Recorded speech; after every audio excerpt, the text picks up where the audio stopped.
कितनी गुस्सा है आम पब्लिकों में, आम सामाजिक कार्यकर्ताओं में कि हर एक जगह भ्रष्टाचार व्याप्त है और वो भ्रष्टाचार मुक्त। नमस्कार, मैं सीमा कुमारी वो संगठित मजदूर चैनल से।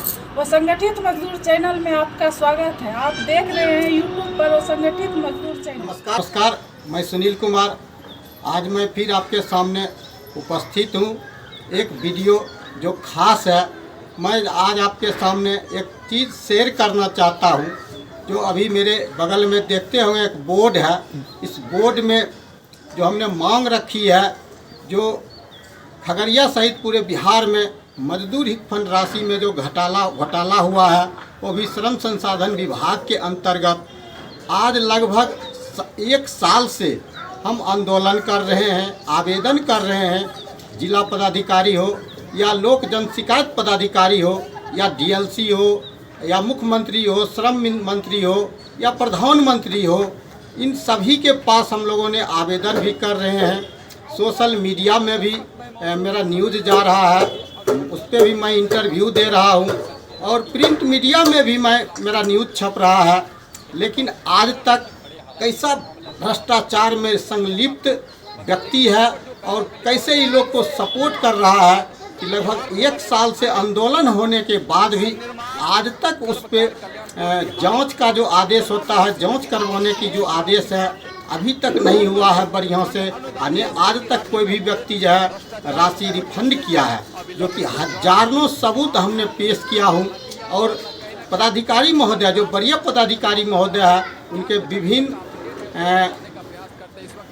आवेदन के द्वारा हो या जिस भी विधि से, सोशल मीडिया के विधि से द्वारा हो या जीमेल पे हो, हमने वो सबूत सहित आवेदन उन पे भेजे हैं कि श्रीमान ये लोग जो व्यक्ति है, जो निर्माण मजदूर है, उनको मोहरा बनाकर इन लोगों को राशि दिला दिया गया है और गलत राशि है, सब सारा फर्जी दस्तावेज लगा हुआ है। लेकिन आज तक उस पर जांच नहीं हुआ है। मैं तमाम साथियों से, देशभक्तों से, बुद्धिजीवियों से अनुरोध करता हूं कि वो लोग संगठित होके इस चीज़ को, इस मुद्दा को, भ्रष्टाचार के मुद्दा को दबाना चाहता है। और मैं चाहता हूं कि आप लोग भी जितना जोर से वो लोग इस मुद्दा को दबाना चाहता है, आप लोग भी सहयोग करें और इस मुद्दा को आगे बढ़ाएं। क्योंकि आज के युग में सबसे बड़ा जो घोटाला हुआ है, यानी अब तक के बिहार में अब तक जितने भी घोटाला हुए हैं, वो चारा घोटाला से लेके अलकतरा घोटाला कहिए या कफन घोटाला कहिए, वो सबसे बड़ा घोटाला है मजदूर हित फंड राशि घोटाला। इसमें ऐसा खेल खेला गया है कि मजदूरों को, जो निर्माण मजदूर हैं, निबंधित मजदूर हैं, उनको मोहरा बना के, उनके परिवारों को मोहरा बना के, उनके नाम से ये राशि निकाल के बिचौलिया पदाधिकारी, बड़े बड़े पदाधिकारी इसमें शामिल होके और राशि को बंदर बांट किया है। और साक्षात उन्हीं के वेबसाइट पे मान के चलिए, BOCW बिहार के वेबसाइट पे वैसा सारा चीज़ उपलब्ध है, पदाधिकारी के लॉगिन आईडी पर भी उपलब्ध है। और वो सब जान रहे हैं कि हमने गलत तरह से राशि दे रहे हैं, अभी भी दे रहे हैं और दिए भी हैं। और बिहार के प्रत्येक लगभग पंचायत में ऐसा मामला है। तो मैं चाहता हूं तमाम देशवासियों से कि इस मुद्दा पर आप संगठित होइए और आप लोग भी इसमें भ्रष्टाचार अभियान में, भ्रष्टाचार उन्मूलन अभियान में शामिल होकर इसका विरोध करें। इसी बात को कह के मैं अपनी बातों को विराम देता हूं। धन्यवाद। नमस्कार, इस वक्त मैं मौजूद हूँ खगड़िया जिले के अनुमंडल परिसर में, जहाँ पर मेरे पीछे देख सकते हैं कि यहाँ पर कुछ मजदूर क्लास के लोग हैं जो आज यहाँ पर बैनर लेकर खड़े। हालांकि क्या मामला वो हम जुड़ेंगे, उससे पहले हम आपको बता दें कि यहाँ पर जो बैनर में लिखा हुआ श्रम संसाधन विभाग के अंतर्गत बिहार भवन एवं अन्य सन्निर्माण कर्मकार कल्याण बोर्ड बिहार में जमा मजदूर हित शेष राशि फंड, निर्माण मजदूर हित फंड अनुदान योजना की राशि में हुए भ्रष्टाचार का उच्च स्तरीय अविलंब जांच की मांग कर रहे हैं। हालांकि यह मामला कहीं ना कहीं भ्रष्टाचार से संबंधित मामला है। आखिर क्या कुछ अभी तक का अपडेट है वो हम जानने का प्रयास करते हैं। इस वक्त देखिए सुनील जी है। सुनील जी, क्या कुछ मामला है? देखिए, मामला है कि जितने भी निर्माण मजदूर हैं, ठीक ना, BOCW से निबंधित हैं, प्रत्येक जिला में वो निर्माण मजदूर निबंधित हुए हैं। बिहार में लगभग 40 लाख, खगड़िया में लगभग 40,000 हैं। उनके लिए 14 तरह के सरकार जो है अनुदान योजना देती है, अनुदान की राशि देती है। वही राशि में पूरे बिहार में भ्रष्टाचार व्याप्त है, यानी फर्जी दस्तावेज लगा के बिचौलिया पदाधिकारी और जनप्रतिनिधि मिलके हमारे मजदूर परिवारों को, मजदूरों को मोहरा बना बना करके सारा राशि वो डकार गए हैं। मतलब आप संबंधित पदाधिकारी पर भ्रष्टाचार का आरोप लगा रहे हैं। एकदम जी हाँ, पदाधिकारी नहीं बल्कि बिचौलिया भी इसमें शामिल हैं और हमारे कुछ जनप्रतिनिधि भी शामिल हैं। वो सब मिल के ये राशि जो है डकार रहे हैं। तो मतलब कैसे बताइए, कैसे क्या भ्रष्टाचार का मामला है जरा? भ्रष्टाचार का मामला है, मान के चलिए इसमें 14 तरह की राशि है। सबसे मुख्य राशि है, अब कोई व्यक्ति मजदूर है जो कार्ड बना है, निर्माण मजदूर है, एक्सीडेंट में मर जाता है तो उनको 4 लाख रुपया मिलता है। इसमें विभाग ऐसा फैसिलिटी दिया है कि आप कार्ड धारी हैं, अभी कार्ड बनाए 1 घंटा के बाद अगर मर जाते हैं तो आपको राशि मिलेगा। एक्सीडेंट में मर जाते हैं 4 लाख, स्वाभाविक मृत्यु में मर जाते हैं तो 2 लाख, जलाने के लिए 5,000 रुपया। अब इसका विपरीत बिचौलिया और पदाधिकारी ने योजना बनाया कि हम मृत व्यक्ति का रजिस्ट्रेशन कर दें और 1-1.5 महीना के बाद उसका सारा फर्जी कागज बना के और 4 लाख और 2 लाख रुपया डकार जाएंगे। और वैसा पूरे बिहार में चल रहा है और वही मामला का हम लोग जो है जांच करा रहे हैं। अब जो मान चले 3 साल 4 साल पहले व्यक्ति मर गया है, वो व्यक्ति के मान चले निर्माण मजदूर परिचय पत्र बना दिया है और कुछ दिन के बाद 1-1.5 महीना के बाद सारा कागजात खसारा डॉक्यूमेंट्स लगा के और उनके परिवार उनके आश्रित के नाम से राशि वितरण कर दिया गया है। जब वो मामला हमारे संज्ञान में आया, यूनियन पदाधिकारी के संज्ञान में आया, तो जिला से लेके राज्य तक इसका हमने आवेदन दिए हैं और अभी तक जो है इस पे कहीं कोई सुनवाई नहीं है। ये तो मान चलिए एक मामला में है। उसके बाद है जो निर्माण मजदूर है, 2 पुत्री पे शादी करता है, कार्ड बनने के 3 साल के बाद अगर 2 पुत्री की शादी करता है तो उनको 50-50 हजार रुपया राशि दिया जाता है। अब इसका गलत इस्तेमाल क्या कर रहा है कि जो कार्ड बनने के 10 साल 5 साल 6 साल 4 साल पहले पुत्री की शादी कर लिया है, उसको फिर फर्जी तरीका से जनप्रतिनिधि और बिचौलिया पदाधिकारी की मिली भगत से उन्होंने फिर से विवाह प्रमाण पत्र बना के सारा फर्जी डॉक्यूमेंट्स लगा के वो 50,000 राशि निकाल रहे हैं। मामला तो यहाँ तक सामने आया। मतलब आपका कहना है कि फर्जी तरीके से सरकार के पैसे का बंदरबांट किया जा रहा है बिचौलिया और कुछ अन्य संबंधित पदाधिकारी लोग मिलकर, जैसा आपका आरोप है? ऐसा ही है ना? ऐसा आरोप है, ऐसा ही आरोप है। और इसमें जो आपको बता रहे हैं जिनको एक भी बेटी नहीं है, वो सारा फर्जी दस्तावेज लगा के वो राशि लिए हैं। जब इस पे आवेदन पड़ा हो हल्ला हुआ तो उन्होंने POCW बिहार पटना में जाके वो 50,000 रुपया राशि उन्होंने जमा कराए। वो हमको मुंह से बोले, जो व्यक्ति जमा कराए, भैया हम जमा करा दिए, हमारा मामला नहीं उछालिए। और विभाग भी हमको ये सूचना दिया, मौखिक सूचना दिया, लिखित में नहीं दिया। लिखित में हम मांग किए कोई सूचना दीजिए, वो लिखित में देने का आदेश नहीं है। और ये अभी तक मान चलिए 1 साल पहले से हम ये मामला उठा रहे हैं, लेकिन आज तक जो है इस पे कहीं कोई कार्रवाई नहीं हुआ है। आपको एक बार पता होगा, एक बार जांच कमेटी आया था, अपने पदाधिकारी से सवाल किए थे तो पदाधिकारी ने कहा था कहीं कोई गड़बड़ी नहीं है। आप खुद बोले थे, वो जांच कमेटी के बारे में भी पूछे थे, आपको बताया गया था तो कहीं कोई तरह की गड़बड़ी नहीं हुआ है। और वैसा हमने ढेरों मामला है, अभी जिला लोक शिकायत पदाधिकारी के यहाँ हमने मामला दर्ज करा है। जो पदाधिकारी बयान में दिए थे कि कोई गड़बड़ी नहीं है, उसका आप खंडन करते हुए ये सारा उसका डॉक्यूमेंट्स है कि कहीं ना कहीं गड़बड़ी है। आप जैसा आरोप लगा रहे गड़बड़ी है, गड़बड़ी है। तो हमने जिला लोक शिकायत पदाधिकारी के यहाँ यह मामला दर्ज किए हैं और हम उसमें लिखित दिए हैं कि अगर यह मामला गड़बड़ी नहीं हो तो हमको कानूनी सजा मिले, बीच चौराहा पे देंगे, हमको फांसी दे देंगे, तो हमको कोई दुख नहीं है। लेकिन इस मामला को आप जांच कराइए। अब जब ये मामला जांच होने को हुआ है, एक तरफ तो हमको जेल भेजने की धमकी दे रहा, मारने दे रहा था। जो बिचौलिया है, जो मन चले राशि गलत ले लिए हैं, पदाधिकारी ले लिए हैं, वो सारे मिलके। दूसरे तरफ से मेरे यहाँ सब व्यक्ति को भेज रहे हैं कि आप इसका मेल मिलाप कर लीजिए, पीछा हट लीजिए। अब बताइए, जो भ्रष्टाचारी हैं, एक गरीब व्यक्ति है, मजदूर है, सरकार उसको अनुदान दे रही है, उनका राशि आप डकार लिए हैं, इसके पक्ष में कोई बोलने वाला नहीं है। मैं जो बोल रहा हूँ तो आप मुझे रास्ता से हटाने के लिए अनेक तरह के धमकियां, लोभ लालच और मन चले क्या कहते हैं फैमिली ब्लैकमेल कर रहे हैं कि हम आपके परिवार के हैं, पड़ोसी हैं, फलना है। आप मान चलिए जिस समय हम आप गलत राशि ले लिए थे उस समय मेरा फैमिली परिवार नहीं थे, हमसे पूछे नहीं। आज आप गलत राशि ले लिए, हम विरोध कर रहे हैं तो हम मेरा फैमिली हो गए, मेरा परिवार हो गए।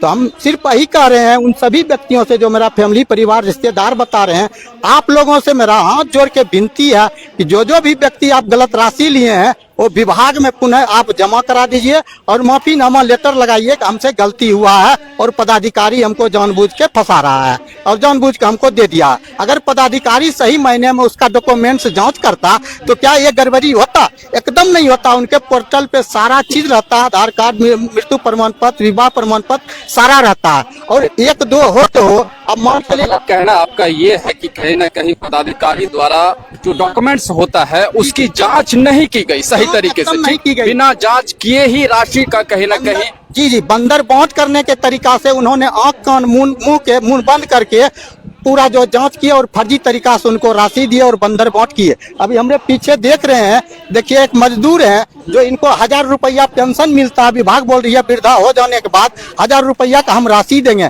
इनको अभी 1000 रुपया पेंशन देने योग विभाग में पैसा नहीं है। 1 साल से ज्यादा हो गया है और अभी तक इनका सारा राशि नहीं दे रहा है। और इस पे आपने सवाल भी किए थे तो पदाधिकारी ने बताया था हम पर महीना राशि दे रहे हैं। आप अच्छा मिलता है आपको? ना अब ना मिल रहा है। नहीं मिल रहा। कितना मिलना चाहिए था आपको? अभी 5 महीना 100 रुका हुआ पैसा, 5 महीना का रुका हुआ है। आप बताइए कि विभाग में इतने भ्रष्टाचार हुआ है और इतना मान चलिए खगड़िया ही नहीं पूरे बिहार में ऐसा है, लेकिन इस पे जो है कोई आवाज नहीं उठा रहा है। हम एक सवाल कर रहे हैं कि अगर खगड़िया की बात छोड़ दी तो पूरे बिहार में अगर इस तरह के भ्रष्टाचार की आरोप लग रहा है तो क्या लगता है कि कितने राशि का बंदरबाट अगर हुआ होगा, कितने करोड़ों में क्या? आप पत्रकार हैं, क्विकली आप अभी विभाग में जाइए और शेष राशि इसमें देखे हुए कि हमने यहाँ पे शेष राशि फंड लिखे हुए हैं। उस शेष राशि में लगभग 3-4 साल पहले कितना राशि था और अभी कितना है, तुरंत आपको पता चल जाएगा कि कितना राशि गमन हुआ। और मेरे हिसाब से अगर लेते हैं तो जितने भी हम 40 लाख मजदूर हैं उनको पर साल 5,500 रुपया मिलता। 3,000 चिकित्सा सहायता और 2,500 रुपया पोशाक राशि। 5 साल यानी 2020 से नहीं मिल रहा है। कोई भी मजदूर से पूछ सकते हैं। और 5,500 रुपया सालाना और 5 साल का आप गुना कीजिए और 5 साल के 27,500 रुपया होता है। 27,500 रुपया का आप 40 लाख मजदूरों से गुना कीजिए, उतना राशि मेरा मजदूर को नहीं मिला और वो सब राशि इन्होंने डकार लिया है। और ये मामला देखिए बिहार के ही नहीं है। मैं आपको थोड़ा सा बता दूं कि यहाँ राजस्थान में एक नागौर जिला है।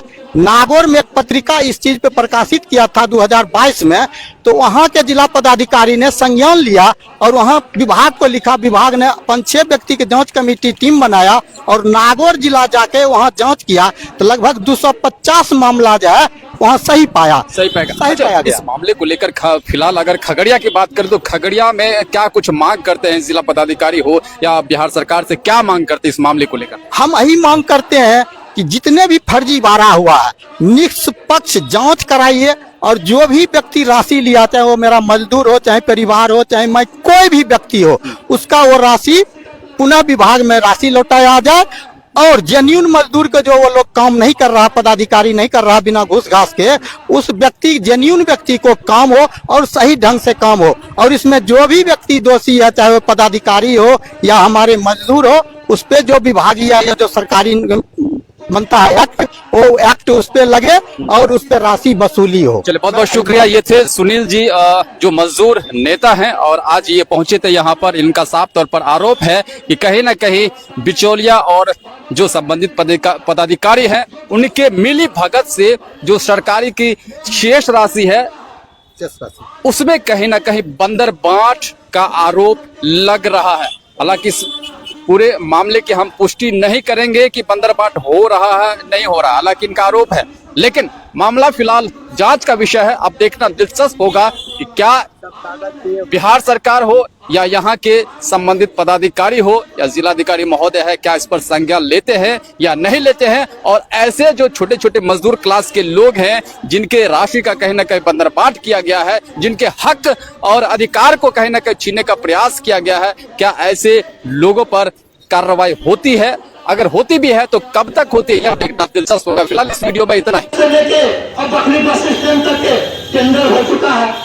वहाँ पर जो है 72 लाख रुपए रिपेयरिंग के नाम पर निकाल लिया गया। हमने जब डीएम साहब को लिखा, आज तक जांच नहीं हुई है और उसमें रोड़ा पत्थर जो है उसमें देके और सारा पैसा कपट गोल कर गया है। ये क्या है? यार वो खरबल के घोटाला हमने आज वीडियो बनाया है। शहर के अंदर कचरा को डंप किया जाता है, उसमें आग लगा दिया जाता है। हमने वीडियो कर करके डीएम साहब को, एसडीओ साहब के कार्यपालक पदाधिकारी के बराबर भेज रहे हैं, कोई जांच नहीं। आप देख रहे हैं बकरी बस स्टैंड में, यहाँ एनएस के बगल में कचरा डंप किया जाता है, जो कि 2016 में हाईकोर्ट सुप्रीम कोर्ट का आदेश है कि 5 किलोमीटर अलग शहर से कचरा डंप करना है, उसका ठोस अलग और गीला कचरा अलग करके उसको जो है वैज्ञानिक तरीके से उसको निकाल के खाद बनानी है। लेकिन कहा अरबों खरबों की घोटाला, खाली सफाई के नाम पे अरबों खरबों की घोटाला हो रही है। तो ये तो आग देखी है हमारी, और भी दर्जनों ऐसे घोटाले हैं। अगर अध्यक्ष महोदय हमको 10 मिनट समय दे तो हम उसको अपने बयान कर सकते हैं या आगे हम करेंगे। तो हमने आपको बस एक सवाल और करके हम एक कविता के माध्यम से अपने वक्तव्य को समाप्त करेंगे। तो दोस्तों, आप लोग अगर नहीं साथ देंगे तो लोकतंत्र नहीं चलेगा। भ्रष्टाचार को मुक्त बनाना पदाधिकारियों का बस की बात नहीं है, मंत्रियों के बस की बात नहीं है, आम जनता के बस की बात है। आम जनता जब रोड पर निकलेंगे हजारों सैकड़ों के तादाद में और उस भ्रष्टाचारियों को रोड पर दौड़ा के मारेंगे, तब जाके भ्रष्टाचार खत्म होगी। और जागना पड़ेगा, आम आदमी को जागना पड़ेगा, तभी भ्रष्टाचार खत्म होगी। तो दोस्तों, मैं आप लोगों के बीच कहना चाहता हूँ कि 45 विभागे हैं बिहार सरकार के और केंद्र सरकार के, और 3000 से अधिक समिति है। कोई भी ऐसी समिति और विभाग नहीं है जिसमें भ्रष्टाचार ना हो। हमारे देश सभी में भ्रष्टाचार है। तो मैं 2 मिनट के कविता के अपने वक्तव्य को समाप्त करूंगा। दिए हो जख्म जो व्यवस्था के आड़ में, भरने उसे हमने दिया ही नहीं। हमने अनाज जो पैदा की, खाने को उन्हें दिया ही नहीं। दिए हो जख्म जो व्यवस्था के आड़ में, भरने उसे हमने दिया ही नहीं। हमने दूध जो पैदा की, खाने तुमने दिया ही नहीं। दिए हो जख्म वो व्यवस्था के आड़ में, भरने हमने दिया ही नहीं। हमने बड़े बड़े महल है बनाए, उसमें संगमरमर भी जलाए, और तुमने उसमें रहने मुझे दिया ही नहीं। दिए हो जख्म जो व्यवस्था के आड़ में, भरने उसे हमने दिया ही नहीं। हमने खदानों से आयक्षों की मिट्टी भी निकाली, कब्जे भट्टी में गई हो डाली, उससे हमने बस गई हवाई जहाज भी बनाए, पर उसमें सफर करने तुमने दिया ही नहीं। ये हो जख्म जो व्यवस्था के आड़ में, भरने उसे हमने दिया ही नहीं। तुमने ही जाति धर्म बनाया, तुमने ही मंदिर मस्जिद रचाया, तुमने ही भाई से भाई को लड़ाकर एकता अखंडता को है तोड़ा, भेदभाव को मिटने कभी दिया ही नहीं। दिए हो जख्म जो व्यवस्था के आड़ में, भरने उसे हमने दिया ही नहीं। तुमने मजदूर किसानों को फर्जी मुठभेड़े दिखाकर रोज है मारा, कोर्ट कचहरी थाने बनाकर बेगुनाहों को है जेलों में डाला। झूठे मुकदमा के चक्रव्यूह से निकलने कभी हमें दिया ही नहीं। दिए हो जख्म जो व्यवस्था के आड़ में, भरने उसे हमने दिया ही नहीं। मैं इतना ही कहकर अपनी बात को समाप्त करता हूँ। धन्यवाद। बहुत बहुत